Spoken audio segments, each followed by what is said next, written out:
आप देख रहे हैं LN न्यूज। ऐसे ही दरअसल जुल्म और जबर के इन अलमबरदारों से फलस्तीन की जमीन को पाक होना चाहिए।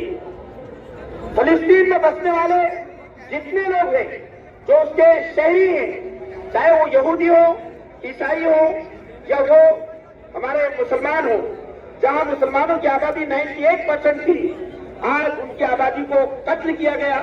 और अभी गज़ा में जो हो रहा है ये जंग नहीं हो रही है, जेनोसाइड हो रहा है। सोचिए कि इस वक्त तक 3000 से ज्यादा बच्चे शहीद हो चुके हैं। मैं इस मौके पर आप लोगों की खिदमत में ये बात अर्ज करना चाहता हूं, कुरान ये कहता है कि जो जालिम हैं उन जालिमों के लिए दुनिया में कोई जगह नहीं है। अल्लाह का कानून यह है कि जिस कौम के अंदर जुल्म के ताईदी पाए जाएंगे अल्लाह उस कौम को हलाक कर देगा। अल्लाह ताला कुरान में यह कहता है कि जुल्म जमीन पर कभी बर्दाश्त नहीं किया जाएगा। आप देख रहे हैं कि हजारों फलस्तीनी वो जुल्म जबर का शिकार है, हजारों नहीं लाखों की तादाद में, जिनकी मजलूमियत को हम बयान भी नहीं कर सकते, इस कदर वो मुसीबतों का शिकार है। लेकिन भाइयों, ये मजलूम फलस्तीनी या अपने मुल्क की आजादी के लिए या अपनी जमीनों की आजादी के लिए या अपने हुकूक की बाजियाब के लिए ये दरअसल जो जंग लड़ रहे हैं, ये जंग सिर्फ इनकी जंग नहीं, दुनिया के सारे जिंदा जमीन इंसानों की जंग है। हमारा मुल्क हमेशा इसकी खारजा पॉलिसी में फलस्तीन से हमदर्दी और फलस्तीन की रियासत की बाजियाब शामिल रही है। बहरहाल चूंकि वक्त काफी हुआ और हमारे बहुत सारे साथियों ने यहाँ पर उलमा इकराम ने और दीगर रहनुमाओं ने अपना खिताब किया है, मैं सिर्फ ये कहना चाहता हूँ कि मायूस होने की जरूरत नहीं है। इंशाअल्लाह अज़ीज़ बैतुल मक़दिस आजाद होगा, अक्सा मस्जिद अक्सा आजाद होगी, फलस्तीन की जमीन आजाद होगी और फलस्तीन पर इंशाअल्लाह अहले फलस्तीन को पूरी आजादी और बुनियादी हुकूक के साथ जीने का हक हासिल होगा इंशाअल्लाह अज़ीज़। आइए कि हम अज़्म करें कि दुनिया में जहां जहां जुल्म मौजूद है हम उसके खिलाफ खड़े होंगे। हम दुनिया के सारे मजलूम इंसानों के साथ खड़े होंगे। हम अहले फलस्तीन के साथ खड़े हैं और ताहयात खड़े रहेंगे।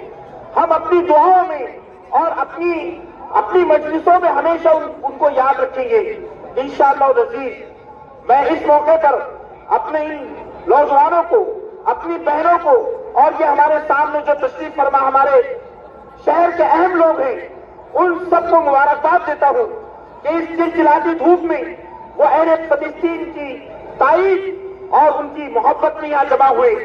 अल्लाह इनके जमा होने को कबूल फरमाए। भाइयों, मायूस न हो, कुरान कहता है वला तहीनु वला तहज़नु अंतुमुल आलौना इन कुंतुम मोमिनीन, कि तुम अपने हौसले न खो, तुम पस्त हौसला न बनो, गमज़दा न रहो, मायूस न रहो। अगर तुम्हारे दिल में ईमान है तो तुम ही गालिब रहोगे।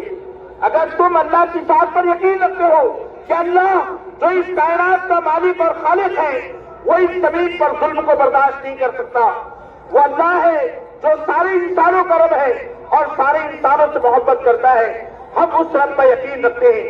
आइए कि हम अहले फलस्तीन के साथ यकजहती का इजहार करें और इस मजमे के जरिए ये करारदाद पेश करें कि हम अहले फलस्तीन के साथ खड़े हैं। हम इसराइल की मजम्मत करते हैं, हम अमेरिका और यूरोप के इन जालिमों से कहते हैं कि इस जुल्म को रोको, इंसानियत की आहों से अपने आप को बचाओ। ये फलक शगाफ आए, ये दरअसल तुम्हें तबाह बर्बाद करके रख देगी।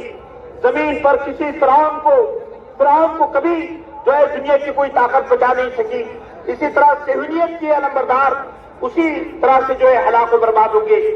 बहरहाल ये चंद बातें हैं जो मैंने आपके सामने रखी हैं। अल्लाह से दुआ है अल्लाह हमारे इस इज्तिमा को कबूल फरमाए और अल्लाह ताला फलस्तीन को आजादी अता फरमाए, मस्जिद अक्सा को आजादी अता फरमाए, हमारी सफों में इत्तेहाद व इत्तेफाक फरमाए। जिस तरह से आज पूरी दुनिया के ये सारे ममालिक फलस्तीन की बुनियाद पर जमा हुए, क्या शिया क्या सुन्नी, दुनिया के अंदर हजारों कौमें फलस्तीन के हक में आवाज उठा रही है और ये आवाज इंसानियत की आवाज है। हम इस आवाज के साथ हैं इंशाअल्लाह अज़ीज़। व आखिरु दावाना अनिल हम्दुलिल्लाहि रब्बिल आलमीन। جزاک اللہ خیر. اب پروگرام اپنے اختتامی مراحل میں ہے. میں دعا کے لیے مولانا قاری محمد امین الدین قادری صاحب سے درخواست کرتا ہوں کہ دعا فرمائیں. آپ تمام حضرات سے درخواست ہے کہ تشریف رکھیں, دعا ہو رہی ہے. تمام حضرات ایک ایک امت مسلمہ کا ہر وہ فرد جو دعا کی اہمیت کو جانتا ہے. ہم جس ہستی کے سامنے اپنے ہاتھوں کو اٹھائے ہوئے ہیں, اپنی زمینوں کو جھکا رہے ہیں, اپنے گڑگڑا رہے ہیں, دعا کر رہے ہیں, اس ہستی کا ادب اور احترام کیجیے. ہر وہ شخص جو اس گراؤنڈ پر اس میدان میں بیٹھا ہے اور اللہ تعالیٰ کے ادب و احترام میں دعا کرنا چاہتا ہے, اپنے فلسطینی بھائیوں سے اظہار محبت کرنا چاہتا ہے, ہر وہ شخص یہاں بیٹھ جائے گا. پیچھے کے حضرات اب بھی کھڑے ہوئے فوراً بیٹھ جائیں, دعا ہو رہی ہے.